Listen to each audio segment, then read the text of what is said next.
ಮುಂಗಾರು ಈ ಬಾರಿ ರಾಜ್ಯದಲ್ಲಿ ಚೆನ್ನಾಗಿ ಬೀಳಲಿದೆ ಎನ್ನುವಂತ ಮುನ್ಸೂಚನೆ ಕಂಡುಬರ್ತಾ ಇದೆ. ಬಂಗಾಳ ಕೊಯ್ಲಿಯಲ್ಲಿ ಚಂಡಮಾರುತ ರೂಪುಗೊಳ್ಳುತ್ತಿದ್ದು ಅದು ಕರ್ನಾಟಕಕ್ಕೆ ವರ್ಷಧಾರಿಯ ಸ್ಪರ್ಶ ತಂದುಕೊಡುವಂತ ಸೂಚನೆ ನೀಡಿದೆ. ಮುಂಗಾರಿನ ಬಗ್ಗೆ ಏನೆಲ್ಲ ಮಾಹಿತಿಗಳಿದೆ ಅಂತೀರಾ? ಇಲ್ಲಿದೆ ನೋಡಿ.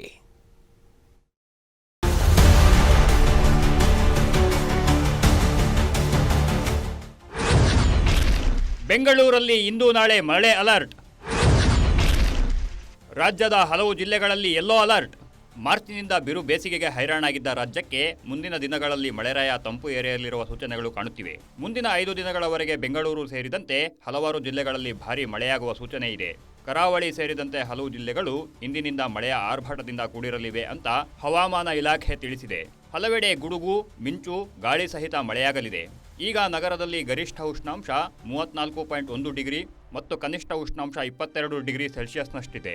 ಇದೇ ರೀತಿಯಾಗಿ ಇನ್ನು ಮುಂದೆ ಕೂಡ ಬೆಂಗಳೂರು ಸೇರಿದಂತೆ ರಾಜ್ಯದ ವಿವಿಧೆಡೆ ಭಾರೀ ಮಳೆಯಾಗುವ ಸಾಧ್ಯತೆ ಕೂಡ ಇದೆ. ಮುಂದಿನ 2 ದಿನದ ಬೆಂಗಳೂರಿನ ಹವಾಮಾನ ವರದಿ. ಇನ್ನೂ 2 ದಿನಗಳ ಕಾಲ ಮೋಡ ಕವಿದ ವಾತಾವರಣ. ಬೆಂಗಳೂರಿನಲ್ಲಿ ಇಂದು ಹಾಗೂ ನಾಳೆ ಮಳೆಯಾಗಲಿದ್ದು ಅದರ ಬಗ್ಗೆ ಅಲರ್ಟ್ ಘೋಷಣೆಯಾಗಿದೆ. ರಾಜ್ಯದ ಹಲವು ಜಿಲ್ಲೆಗಳಲ್ಲಿ ಇಂದು ಮತ್ತು ನಾಳೆ ಯೆಲ್ಲೋ ಅಲರ್ಟ್ ಘೋಷಣೆಯಾಗಿದೆ. ಮುಂಗಾರು ಮಳೆಯ ಹವಾ ಜೋರಾಗಿರಲಿದ್ದು ವಾಡಿಕೆಗಿಂತ ಹೆಚ್ಚು ಮಳೆಯಾಗಲಿದೆ ಅಂತ ಹವಾಮಾನ ಇಲಾಖೆ ತಿಳಿಸಿದೆ. ಕರ್ನಾಟಕದ ಕರಾವಳಿ ಹಾಗೂ ಉತ್ತರ ಒಳನಾಡಿನ ಸಾಕಷ್ಟು ಕಡೆ ಸೇರಿದಂತೆ ದಕ್ಷಿಣ ಕನ್ನಡ, ಉತ್ತರ ಕನ್ನಡ, ಬಾಗಲಕೋಟೆ, ಬೆಳಗಾವಿ, ಬೀದರ್, ಧಾರವಾಡ ಸೇರಿದಂತೆ ಹಲವು ಜಿಲ್ಲೆಗಳಲ್ಲಿ ಈ ವಾರಾಂತ್ಯದವರೆಗೂ ಉತ್ತಮ ಮಳೆ ಮುನ್ಸೂಚನೆ ಇದೆ. ಕಳೆದ 2 ದಿನಗಳಿಂದ ಬೆಂಗಳೂರು ಸೇರಿದಂತೆ ರಾಜ್ಯದ ಹಲವು ಜಿಲ್ಲೆಗಳಲ್ಲಿ ಮಳೆಯಾಗುತ್ತಿದೆ. ಭೀಕರ ಬೇಸಿಗೆಯಿಂದ ಬೇಸತ್ತಿದ್ದ ಜನರು ಮಳೆರಾಯನಿಗಾಗಿ ಮೊರೆ ಇಡ್ತಿದ್ರು.